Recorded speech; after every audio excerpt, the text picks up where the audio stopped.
In Salesforce, have you ever created or edited a record and some random flow triggered?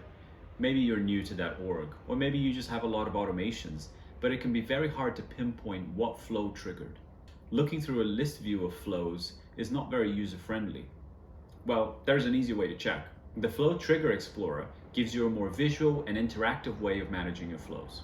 The user-friendly interface lets you select an object and see all associated flows that are triggered when the record is created, updated, or deleted.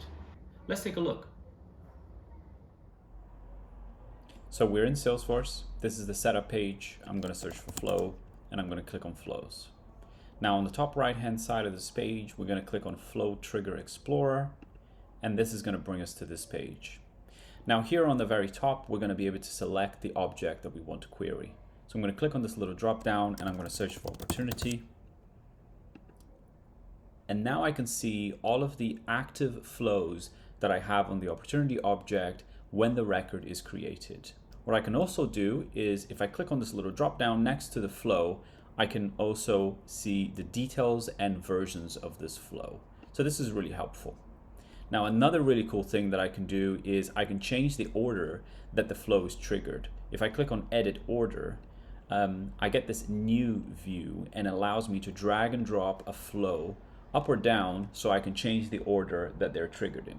This is important because sometimes if you have multiple flows running on the same object, perhaps you have a flow that updates a field and then another flow that uses that updated field.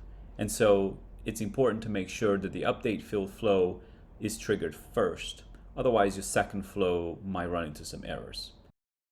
Now what you can also do is you can change from created to updated or delete if necessary. So if we go to updated, for example, it's now showing me all of the active flows that I have in this org when an opportunity record is updated. And so this makes it really easy for me to pinpoint exactly what is triggering when I'm creating, updating, or deleting a record. Now you can easily manage your flows with the Flow Trigger Explorer. I hope you find this video helpful. Until next time.